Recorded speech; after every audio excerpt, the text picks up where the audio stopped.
बहुत बहुत प्रणाम सभी को। बोध यात्रा में भगवान बुद्ध की चेतना में स्नान करने के लिए आप सबका स्वागत है। बहुत बहुत साधुवाद के समय निकाला एक ऐसे युग पुरुष की, एक ऐसे बुद्ध पुरुष के जीवन को स्पर्श करने के लिए, जो मुझे लगता है कि आज के समय में सबसे ज्यादा प्रासंगिक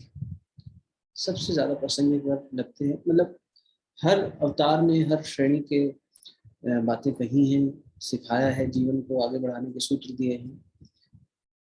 समय के साथ में जो प्रासंगिक ज्यादा होता है उसकी तरफ झुकाव ज्यादा जाता है। तो बुद्ध उन्हीं में से एक है।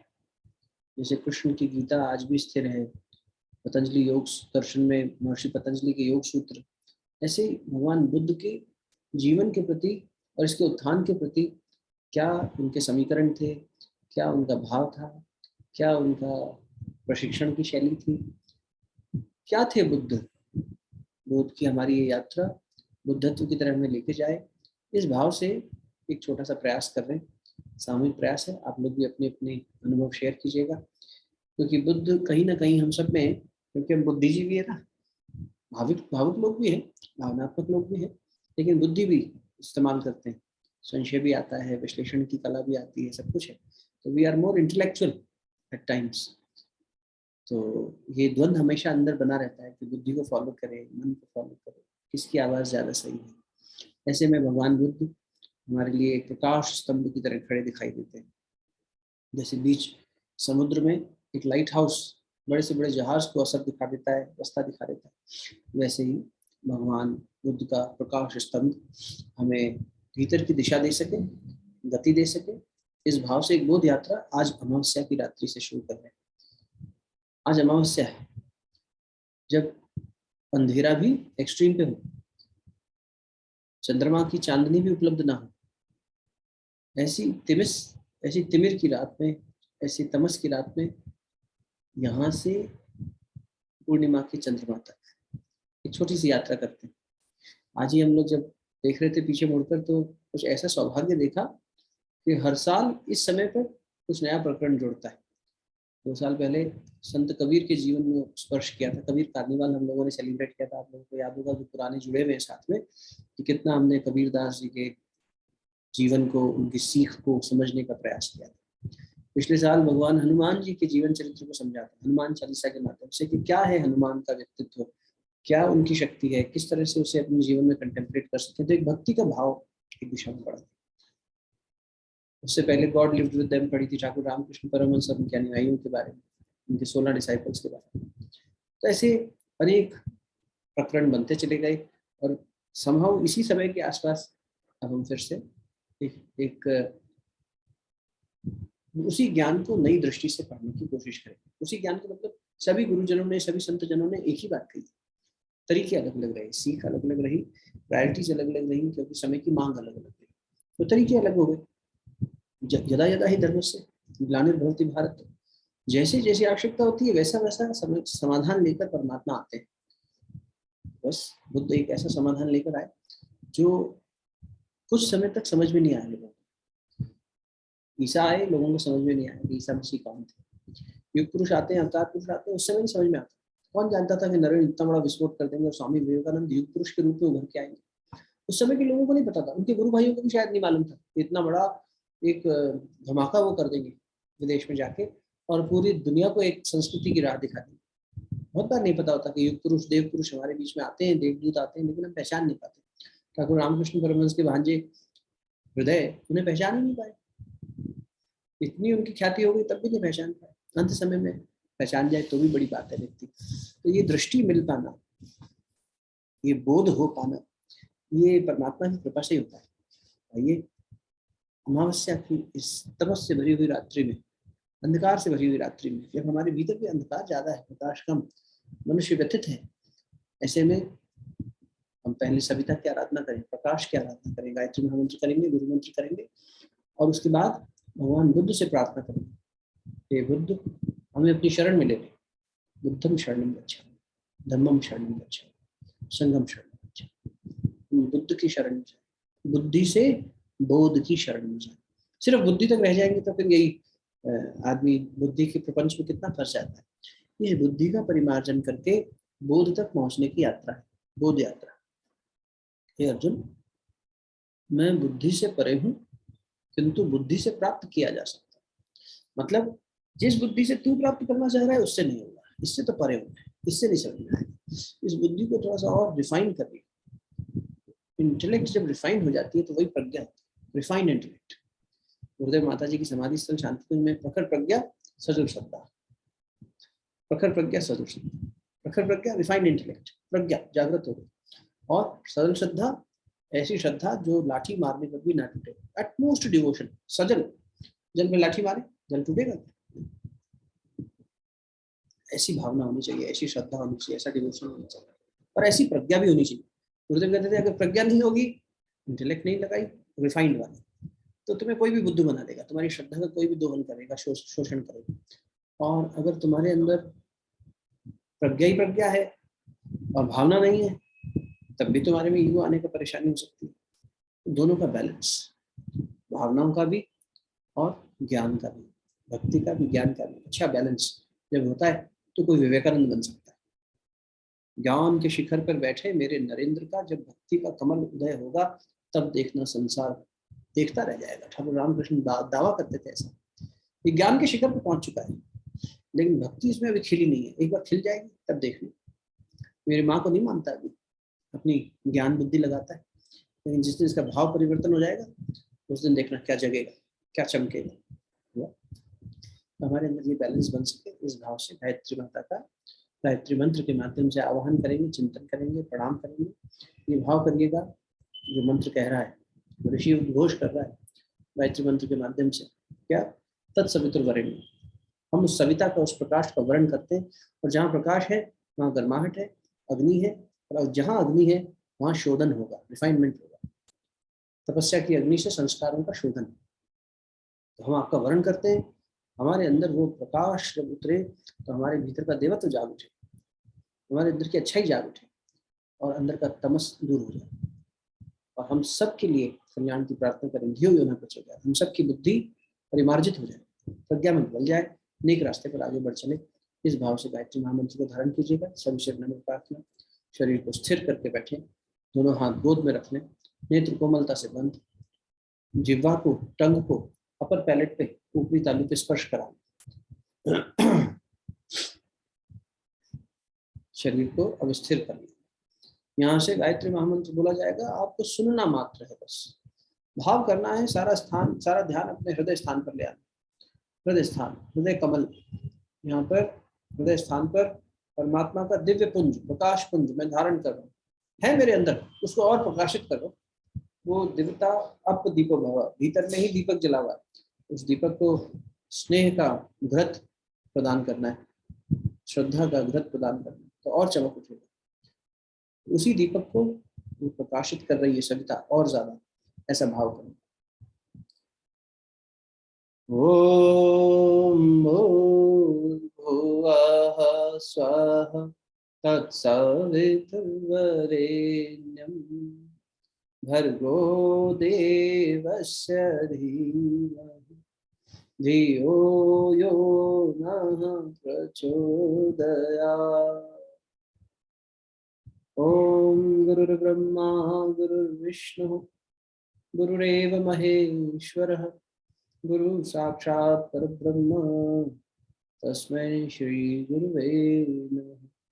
अखण्डमण्डलाकारं व्याप्तं येन चराचरं तत्पदं दर्शितं येन तस्मै श्री गुरुवे नमः। मातृवत्लालयित्री च पितृवत् मार्गदर्शिका नमोऽस्तु गुरुसत्तायै श्रद्धा प्रज्ञानता च।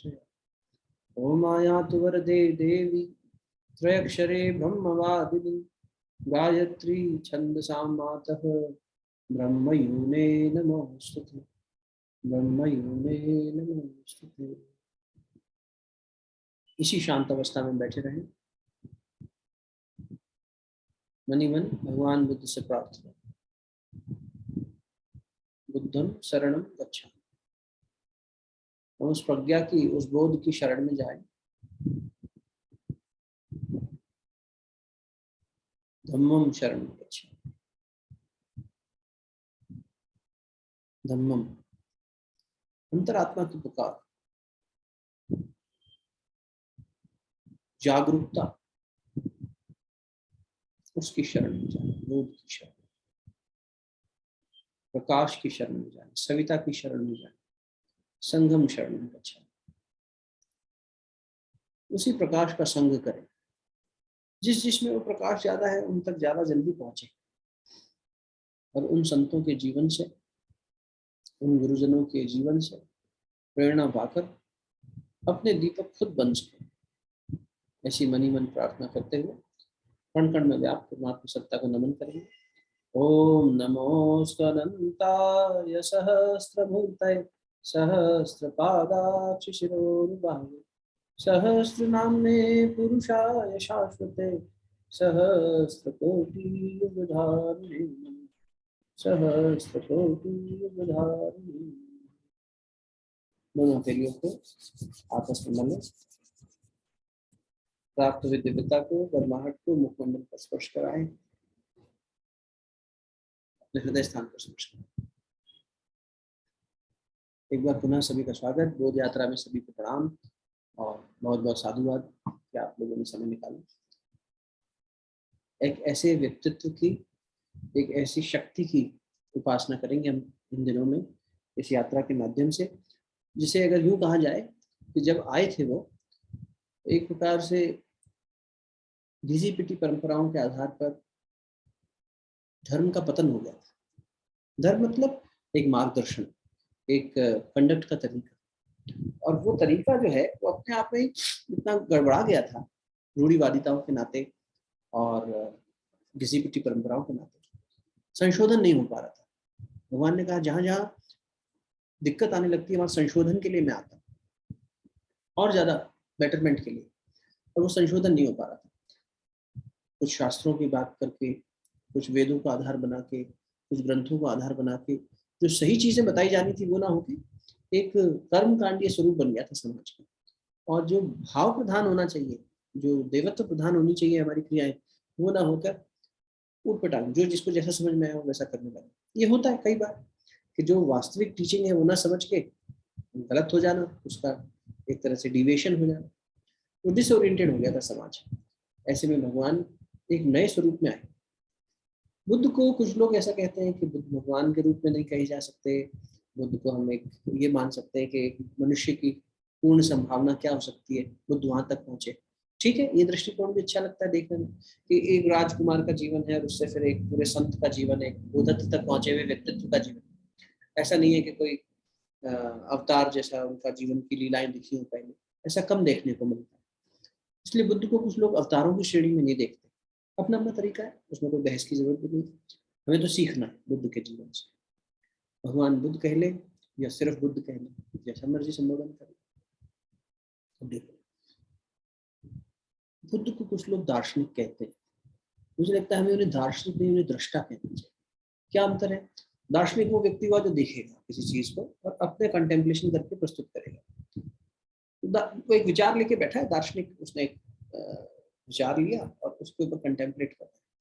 जबकि बुद्ध ने ऐसा नहीं किया। बुद्ध ने विचारों से परे जाना सिखाया। उन्होंने हमसे कहा दृष्टा बन जाओ, देखना शुरू करो, देखना शुरू करो। यदि आप बुद्ध भगवान से मिलेंगे और पूछेंगे कि कोई फॉर्मूला दे दीजिए जीवन की समस्या के समाधान का, आगे के मार्गदर्शन का, स्पिरिचुअल गाइडेंस दे दीजिए, बुद्ध कोई उत्तर नहीं देंगे। बुद्ध आपको कहेंगे ये पेड़ के नीचे बैठ जाओ, जैसे मैं बैठा हूँ, तुम यहाँ बैठ जाओ। क्या करें महाराज? कोई मंत्र करें क्या? कोई इबादत करें क्या? कोई सांस ऐसे ले वैसे छोड़ें? ऐसा कोई प्राणायाम करें क्या? ऐसा कोई बंद लगाएं क्या? कोई ऐसा प्रैक्टिस नहीं बताएंगे बुद्ध। वो कहेंगे तो शांत होकर बेटा बैठ जाओ और देखो अपने विचारों को, अपने मन को दृष्टा भाव में जीना शुरू करो, बस साक्षी होना शुरू करो। तो बुद्ध की यात्रा दृष्टा की यात्रा है, दार्शनिक की नहीं। बुद्ध की यात्रा सिद्धांतों की यात्रा नहीं है। बुद्ध की यात्रा मानवीयता की यात्रा है। बहुत लोगों ने, आप देखिए अगर थोड़ा सा हम लोग क्लासिफिकेशन जो हमारे शास्त्रों का, ग्रंथों का हुआ, उसके आधार पर देखें, समझने की कोशिश करें, तो ग्रंथों को भी जब हमने दर्शन, जो फिलॉसफी होती है, दर्शन को हमने क्लासीफाई किया, तो 6 दर्शन तो हमने आस्तिकवाद में कर दिए। षड दर्शन जिन्हें कहते हैं, जिनमें पतंजलि योग सूत्र आ गया, सांख्य योग आ गया, उपनिषद आ गए, पूर्व मीमांसा, उत्तर मीमांसा, है ना, न्याय आ गया, इस तरह के ग्रंथ आ गए, ये दर्शन शास्त्र। और इसी में एक क्लासिफिकेशन आया नास्तिकवाद का, तो उसमें जैनिज्म, बुद्धिज्म और चारवाक का सिद्धांत, ये सब उसमें डाल दिए गए। देखो, हमने बुद्ध के चिंतन को नास्तिकवाद में, दर्शन में रख दिया, जबकि मेरा व्यक्तिगत ऐसा सोचना है कि हमें ये नहीं करना चाहिए था। ये देश से बड़ी भूल हुई कि ये बुद्ध को उस समय नहीं पहचान सके। ये हर बार हुआ हमारे साथ, तो हमें क्षमा मांगनी चाहिए। बुद्ध आए संशोधन के लिए कि ये घिसी पिटी परंपराओं को छोड़कर विवेक का इस्तेमाल करो। गुरुदेव ने भी कहा, परंपराओं की तुलना में विवेक को महत्व दीजिए, सिर्फ परंपरा इसलिए करे आ रहे, ये क्या बात है? विवेकवान बनो। विवेक बने कोई प्रज्ञा, गलत और सही के बीच का भेद करना, बुद्धि की दृष्टि से नहीं, प्रज्ञा की दृष्टि से, अंतरात्मा की आवाज की दृष्टि से। तो उस समय वेदों के नाम पर, यज्ञ के नाम पर बहुत सारी बलि दी जाती थी कि वेदों में लिखा है बलि देनी चाहिए। बलि, और कोट भी करते थे बड़े बड़े शास्त्रज्ञ लोग कि देखो शास्त्रों में लिखा है, यहाँ ये बात कही गई है, इस उपनिषद में वो बात कही गई, उस वेद में ये कही गई। शास्त्रार्थ कर लेते थे, प्रमाणित कर देते थे, लेकिन अपने तरीके से बात को घुमा देते थे। यज्ञ में बलि दी जाती थी और इसका विरोध भगवान बुद्ध ने किया। उन्होंने ऐसे वेदों का विरोध किया। तो उन्होंने ऐसा कहा, ऐसे वेद, ऐसे यज्ञ जो ये करवाते हैं, इनका मैं विरोधी हूँ, ये बंद होना चाहिए। मैं ऐसे वेद को नहीं मानता, ऐसे वेद को। ये नहीं कि मैं वेद को नहीं मानता। तो समाज ने क्या कहती है, ये तो नास्तिक है, ये भगवान को नहीं मानते, ये वेदों को नहीं मानते, ये कोई मंत्र नहीं जपते, ये कोई पूजा नहीं करते, ये कोई तिलक नहीं लगाते, ये कोई ऐसा व्यवस्था नहीं बताते, ऐसी कोई टीचिंग नहीं देते। तो इसलिए उनको समझने में बहुत मुश्किल होती, क्योंकि एक आस्थावान युग था, पूजा पाठ, आस्था, भावना प्रधान। आज बुद्ध सडनली इतने प्रासंगिक क्यों दिखाई देते हैं? आज का समाज उठाकर देखिए, अपने घर से शुरू करिए और आसपास जहां तक नजर दौड़ा सके दौड़ाइए, व्यक्ति आपको बुद्धिजीवी दिखेगा। आज का व्यक्ति, हम आप मिला के, ये इंटेलेक्चुअल युग है। तो इसमें बुद्धि के आधार पर जो लॉजिक लगाता है, तर्क करता है, सिर्फ श्रद्धा में बात नहीं बनेगी, उसे प्रज्ञा भी चाहिए। कोशिश कर रहा है, आर्ग्यूमेंट करेगा, ये वो समय चल रहा है। विवेकानंद ने खूब आर्ग्यूमेंट किया अपने गुरु से, भगवान ने तो दिखाओ, ये ऐसा है तो क्यों है, वो वैसा है तो वैसा क्यों है, क्वेश्चंस थे। लेकिन ये आर्ग्यूमेंट्स थे डेवलपमेंटल आर्ग्यूमेंट्स, अपने आप को ऊंचा उठाने के लिए, रिजेक्शन के लिए नहीं, शोध करने के लिए। तो उस तरह से अगर हम देखें तो हम लोग तो आज इसलिए बुद्ध प्रासंगिक दिखाई देते हैं। सडनली आप देखो, बुद्धिज्म के बारे में इतनी बात हो रही है, इतना लोग उसके पीछे जाना चाह रहे हैं, विपश्यना कर रहे हैं, मेडिटेशन कर रहे हैं। क्यों? क्योंकि बुद्धि को सेटिस्फाई करने वाले लॉजिक जो पहले भी उपलब्ध थे, बुद्ध के समय में आए ऐसा नहीं था। भगवान बुद्ध से पहले अगर आप देखें तो यही दर्शन में, न्याय दर्शन पूरा इसी पे टिका है, लॉजिक के ऊपर। सांख्य योग पूरा लॉजिक पे टिका है। तो लॉजिकल ग्रंथ हमारे पास, उपनिषद, स्क्रिप्चर सब हमेशा रहे, लेकिन भगवान बुद्ध ने उसे बहुत प्रैक्टिकल करा और जीवन के लिए उसको मार्गदर्शन दिया, और फिर खुद की तपस्या की। आप में से बहुत लोग जानते होंगे कि महावीर को बहुत क्लोजली फॉलो किया। वर्तमान से महावीर की यात्रा भी बड़ी महान यात्रा है, और सिद्धार्थ से गौतम की यात्रा। तो उन्होंने जैन गुरु जो हुए महावीर, उनको बहुत नजदीक से फॉलो किया। लेकिन एक ऐसी स्थिति में पहुंचा जब जब देखा कि शरीर के ऊपर इतनी तितिक्षा करना, इतनी यातना करना ठीक नहीं है, इतना इसको कष्ट देना ठीक नहीं है, इतनी यातना करके कोई लाभ नहीं होगा। तो उन्होंने देखा कि नहीं, शरीर को उपयोग करो। इसलिए बुद्ध का धर्म क्या है? सम्यक है। ये सिद्धांत से ज्यादा मानवीयता को प्राथमिकता देता है। बुद्ध कहेंगे, अगर मनुष्य के विकास के लिए सिद्धांत बदलने पड़े, बदलो। यदि प्राणी के लाभ के लिए, न केवल मनुष्य, ये बलि प्रथा, इसको बदलो, ये सिद्धांत नहीं होना ही चाहिए। अरे तुलसीदास जी ने लिखा रामायण, उन्होंने कहा कि बलि किसकी दो? तो बलि किसकी दे? तो बोले ममता की बलि दो। अग्नि को यज्ञ में जो बलि दी जानी है, ये शास्त्रों में ऐसा थोड़ी लिखा है कि किसी पशु की बलि दे दो। ममता की, अपने राग की बलि दो, अपने अटैचमेंट की। अब देखो, अटैचमेंट अपनी संतान से है, इसलिए उसकी बलि नहीं दे रही, लेकिन पशु से नहीं है। तो कोई बकरा चढ़ा रहा है, कोई कुछ चढ़ा रहा है, करते हैं ना लोग, अग्निदेव, ये हिंदू लोग भी करते हैं। तो बुद्ध भगवान ने इसका विरोध किया, बोले वो मूक प्राणी, तुम उसको मार दो, ये थोड़ी है। लेकिन उस समय के लोगों को, क्योंकि वही बात है, प्रज्ञा कम श्रद्धा ज्यादा, इम्बैलेंस, जो थोड़ी देर पहले निवेदन किया। तो उस श्रद्धा का शोषण तथा कथित पंडितों ने करना शुरू कर दिया था, और ये बता बता के कि देखो शास्त्र ऐसा कहता है, ग्रंथ ऐसा कहते हैं, सब अपना गड़बड़ घोटाला कर रहे थे। ऐसे में बुद्ध रूपी पुष्प एक रेगिस्तान में खिला, एक रेगिस्तान का फूल था बुद्ध, जिसके लिए बहुत से लोगों ने, जो अच्छे अच्छे दार्शनिक थे, बड़े बड़े दार्शनिक, उन्होंने भी कहा एक ऐसा अवतार आया जो सबसे कम भी बोला, सबसे कम बोले मौन, और सबसे ज्यादा भी बोल के गया। कहते हैं कि भगवान बुद्ध को बुद्धत्व प्राप्त हुआ। बुद्ध की जातक कथाओं में ये कथा आती है, और एक बहुत अच्छी पुस्तक है, आप लोग अगर कभी खरीद सकें, पढ़ सकें तो जरूर अपने रेफरेंस के लिए लीजिएगा। मोटी बुक है, बुद्ध के ही अनुयायियों ने संकलन किया भगवान बुद्ध की टीचिंग्स का, और उनके जीवन के पिछले जो यात्राएं थी उसके बारे में कई बार मैं निवेदन कर चुका हूँ। जहाँ जहाँ चरण पड़े गौतम के चरण जहाँ जहाँ पड़े, तो उसमें उनके पुराने जीवन से लेकर कई जन्मों की कहानियां, जातक कथाएं, ये सब उसमें संकलित की गई। बहुत अच्छी अच्छी प्रेरणादायक बातें भगवान बुद्ध के जीवन से हैं उसमें। तो कहते हैं भगवान बुद्ध को जब बोधत्व प्राप्त हो गया, तो बोधत्व की समय पर सारे देवतागण आए, अरे देखो इतना प्रकाश उदय हो गया धरती पर, अब तो जाना चाहिए दर्शन करने। इनको तो बोधत्व मिल गया, ये तो राजकुमार होते थे कभी, अब देखो प्राप्त हो गया इनको निर्वाण, इनके दर्शन करते हैं। और बुद्ध से पूछा आपने क्या प्राप्त किया? बुद्ध मुस्कुराते रहे, मौन, कुछ बोलने का मन ही नहीं हुआ। देवताओं ने बड़ा जोर दिया, प्रतीक्षा करी पहले, तो अब बोलेंगे अब बोलेंगे। तो ऐसा हमने एक संत के वाणी से सुना कि 14 दिन तक मौन रहे भगवान बुद्ध, नहीं बोले, और 14 दिन तक एक संवाद करने की कोशिश देवतागण करते रहे। देवताओं ने कहा कि भगवान बुद्ध कुछ तो कहें। तो जब बहुत हठ दिखाई दी तो उन्होंने कहा, एक ही बात कह के फिर से विराम दे दिया अपनी वाणी को, जो मैंने प्राप्त किया है वो जिसे समझ आना होगा बिना बताए समझ में आ जाए, और जिसे नहीं समझ आना होगा तो मैं कितना भी बता दूं नहीं समझ पाए। देवतागण भी समझदार थे और संसार के कल्याण के लिए चाहते थे। जैसे माता पार्वती कितनी भोली बन के शिव जी से पूछती है, ऐसे थोड़ी उन्हें बोध नहीं है या उन्हें पता नहीं है, लेकिन फिर वो एक अच्छे डिसाइपल का रोल प्ले करती है। जैसे एक रंगमंच पे कलाकार रंग मंच वो करते हैं ना, मंचन करते हैं, वैसे वो भगवान बताइए इसके बारे में। तो फिर शिव जी, अच्छा हे देवी, लोक कल्याण की दृष्टि से आपने पूछा है, चलो मैं आपको बताता हूँ।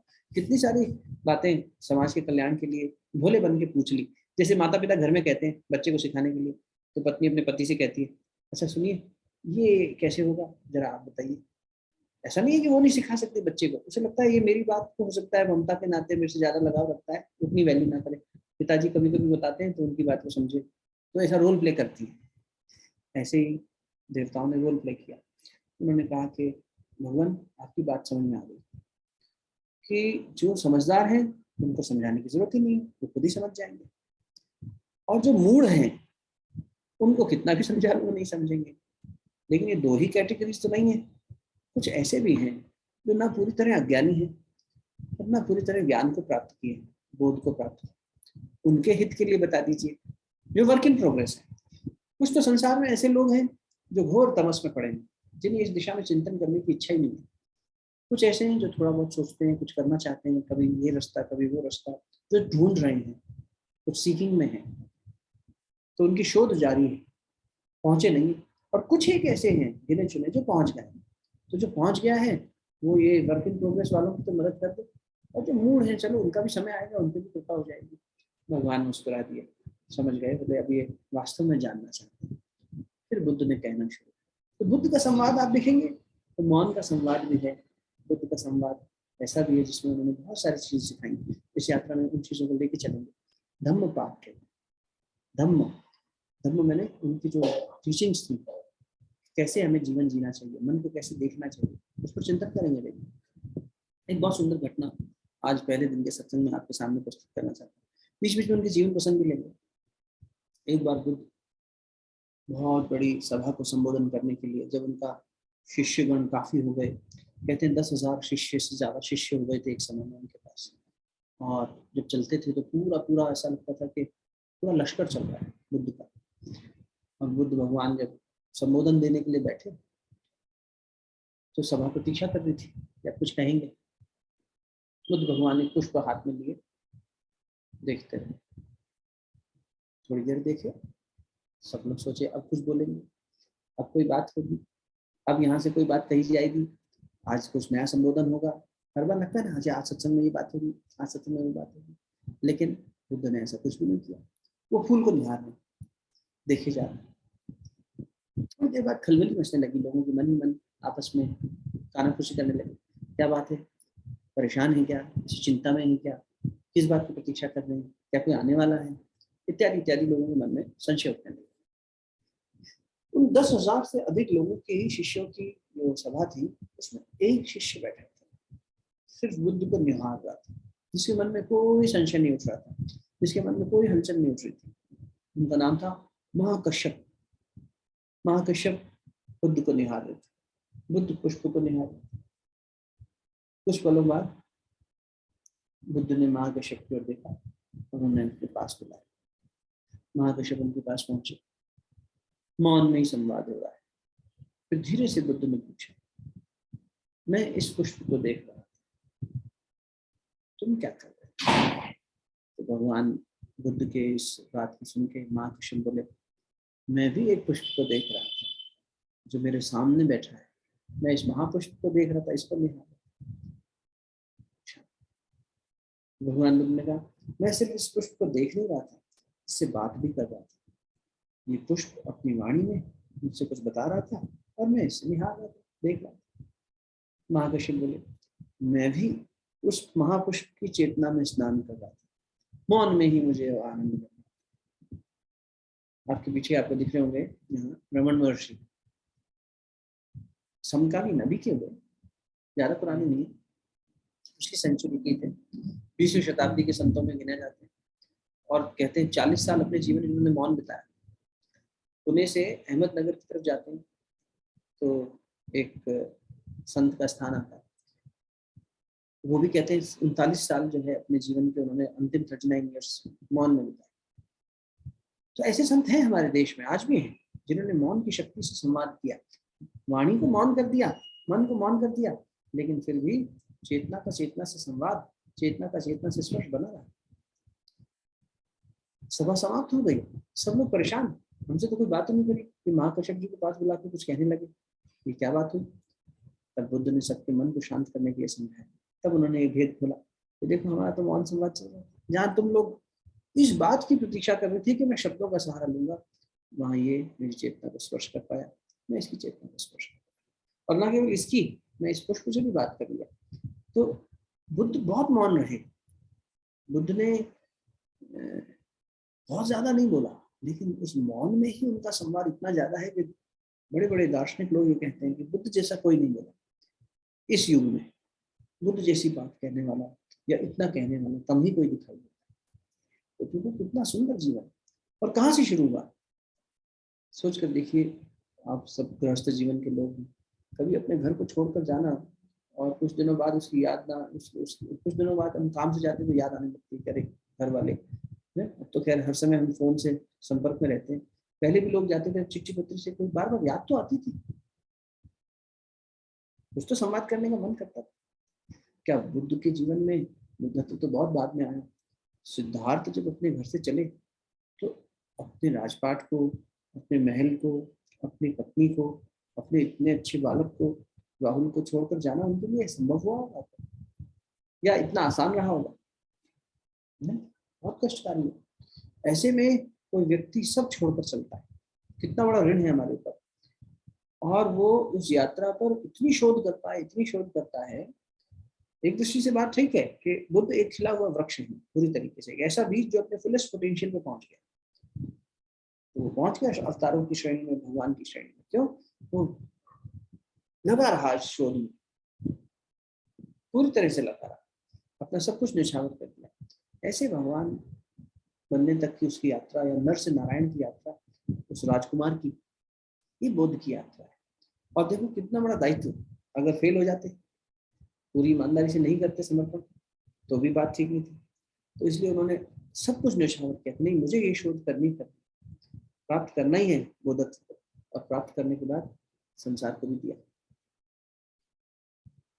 बुद्ध की पहली फीमेल डिसाइपल थी, शिष्या जिसे कहेंगे, आम्रपाली। कहते हैं कि आम्रपाली एक गणिका थी, प्रोस्टिट्यूट थी, और बुद्ध भगवान जब उनके पास जाने की तय किए तो सबने कहा आप क्या करेंगे वहां जाकर, आप क्यों जाएंगे उसके पास, एक सेक्स वर्कर के पास जाकर क्या मिलेगा? तो बुद्ध कुछ नहीं बोले, बोल देंगे, इनसे क्या समझेंगे, चल पड़ो।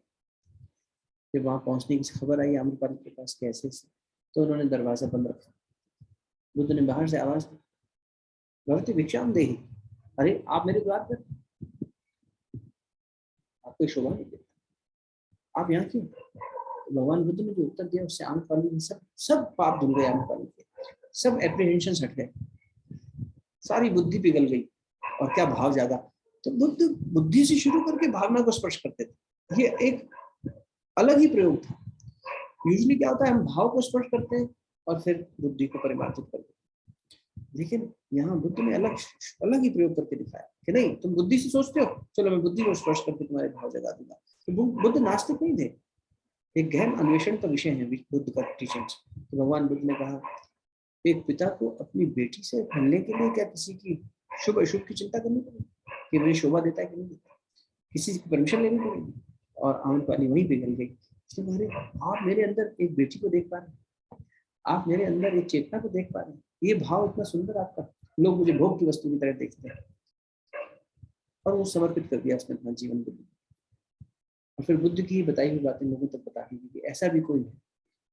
तो बुद्ध ने एक ऐसी क्रांति की, इतनी बड़ी क्रांति करी। कहते हैं एक उनके गृहस्थ संन्यास ये थे डिसाइपल, उन्होंने जिद पकड़ ली कि भगवान बुद्ध मेरे बेटे की शादी में आप जरूर आइए, आपको आना ही होगा। भगवान ने कहा नहीं, मैं नहीं आ पाऊंगा, मैं, मेरा क्या काम शादी में जाके, आप करवाइए, हमारा आशीर्वाद साथ आपका। नहीं नहीं, आपको आना पड़ेगा, आप नहीं आएंगे तो मैं तो जल भी ग्रहण नहीं करूँगा। भगवान ने खूब कोशिश करी जानने की, वो व्यक्ति नहीं माना।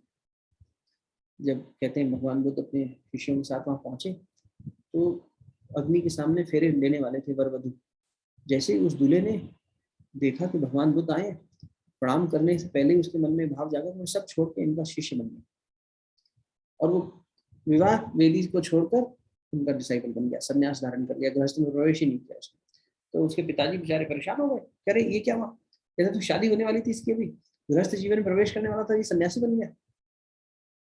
बुद्ध मुस्कुराए, बोले मैंने तुमसे कहा था मुझे शादी में मत बुलाओ, मैं इसी वजह से नहीं आना चाह रहा था, इसमें संस्कार है, मैं पहुंचूंगा वो जागृत हो जाएगा।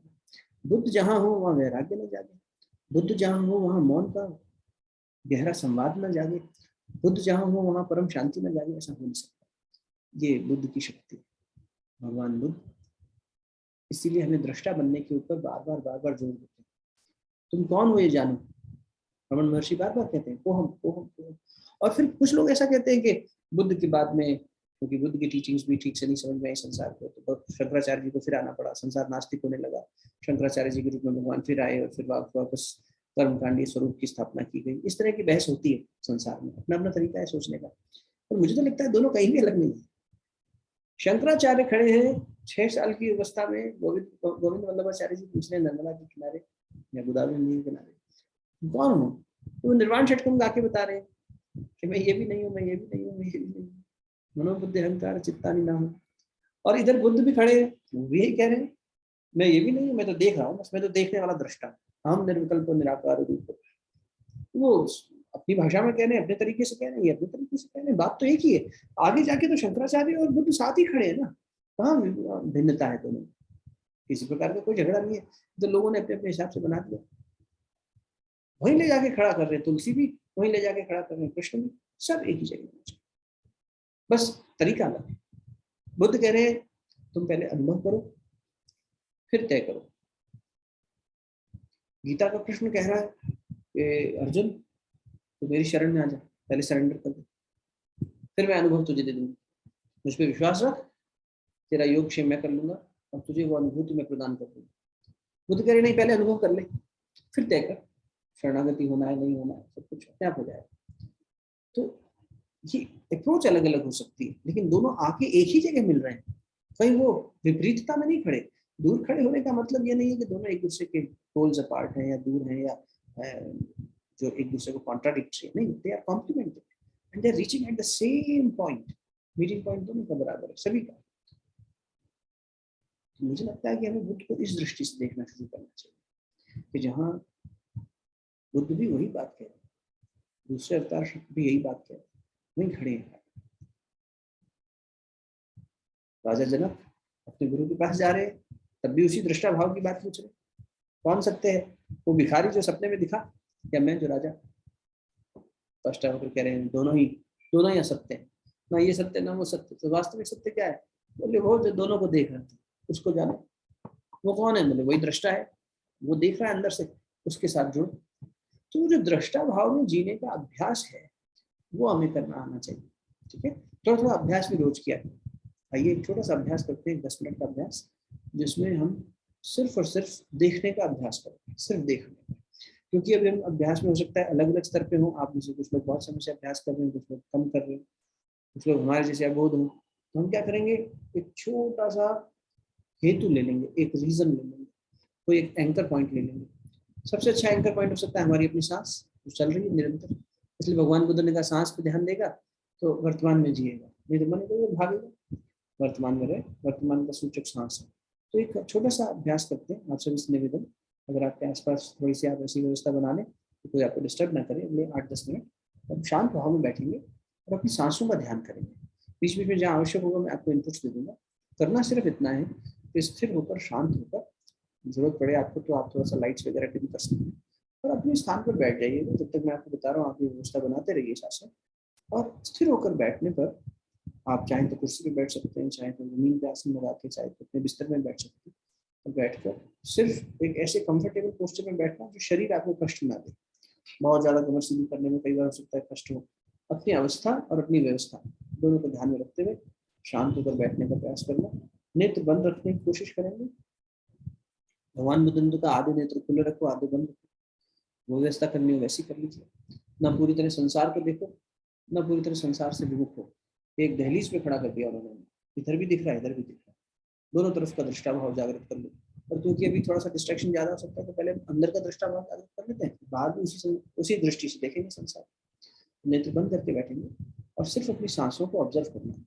सांस लेते समय शरीर में होने वाले थोड़े बहुत जो परिवर्तन है उनको ऑब्जर्व करिएगा। जैसे सांस लेंगे तो हमारे लंग्स एक्सपैंड होंगे, शोल्डर्स हल्के से लिफ्ट अप होते हुए फील होंगे, सांस छोड़ने पर वापस रिलैक्सिंग पोजीशन। शरीर को नहीं हिलाना, बस इसमें होने वाली बारीक हलचल को ध्यान देना, देखना। इस बीच कहीं पे इचिंग हुई, कहीं पे दर्द हुआ, कहीं पे ऐसा लगा कि कुछ हो रहा है। इवन ऐसा हो सकता है कि किसी को मच्छर काटने लगे, कोई मक्खी तंग करने लगे, परेशान नहीं होना उससे। जो हो रहा है उसे होने देना और देखना बिल्कुल बारीकी से। आप देखना वो सेंसेशन बंद हो जाएगी। ठीक है, शुरू करें। सभी से विनम्र प्रार्थना, आशा है सभी लोग व्यवस्थित हो गए होंगे अब तक। अपना स्थान ग्रहण कर ले, शरीर स्थिर कर ले, दोनों हाथ गोद में रख ले, भगवान बुद्ध की तरह लेफ्ट हैंड नीचे, राइट हैंड उसके ऊपर, पाम फेसिंग अपवर्ड, और नेत्र कोमलता से कर। जिह्वा को ऊपरी तालू से स्पर्श कराने से एक सर्किट बन जाता है बायो इलेक्ट्रिसिटी का, उससे मन शांत होने में मदद मिलती है। इसलिए टंग को अपर पैलेट पे सिंपली टच करना, रोल बैक नहीं करना, खेचरी मुद्रा की तरह सिंपली टच करना। Jaws relaxed, facial muscles relaxed, shoulders relaxed, शरीर स्थिर। Whatever last minute modification, alteration you want to make, do it right now.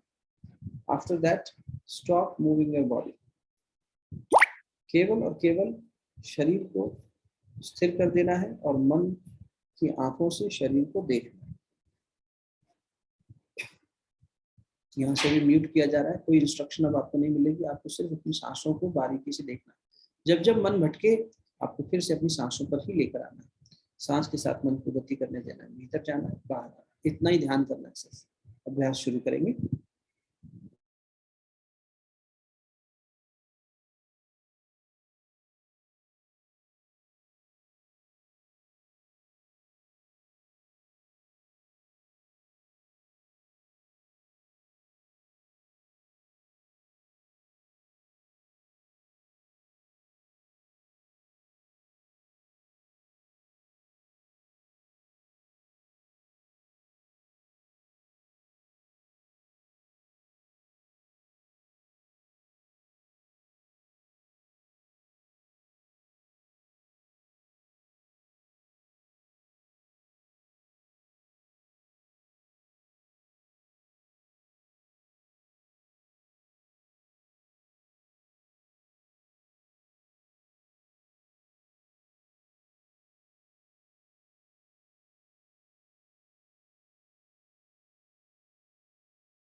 समाप्ति, शांति। जिन्हें अच्छा लगे वे अभ्यास को इसी प्रकार आगे बढ़ा सकते हैं। बाकी सभी से निवेदन, जब अपना अभ्यास पूर्ण करें दोनों हाथों को आपस में मलिएगा, प्राप्त हुई गर्माहट को, दिव्यता को अपने चेहरे पर, आंखों पर स्पर्श कराइए और फिर सामान्य अवस्था में आगे का प्रसंग कल करेंगे। रोज थोड़ी देर ध्यान, बुद्ध भगवान के जीवन प्रसंग और उनकी टीचिंग्स के माध्यम से अपने लाइफ में नई नई चीज़ों को उतारने का प्रयास करें। शेष बात कल की जाएगी। तब तक के लिए प्रणाम।